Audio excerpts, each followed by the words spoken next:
Lijep pozdrav mještanima Goričan. Danas ima DVD Goričan, pokaznu vatrogasnu vježbu u osnovnoj školi Goričan.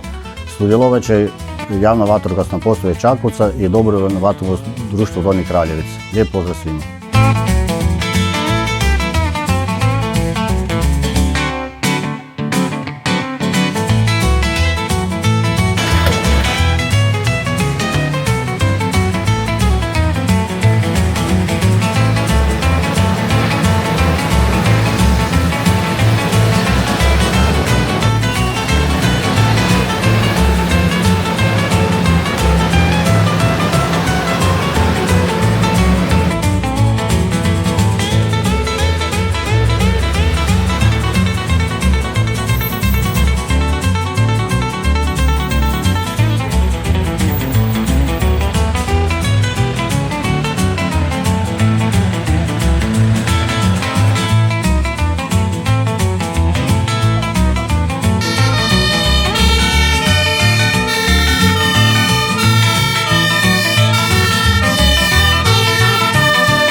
Aquí imamo samo ozlijeđene osobe.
Evo, pokazna vježba osnovna škola Goričan uspješno završila.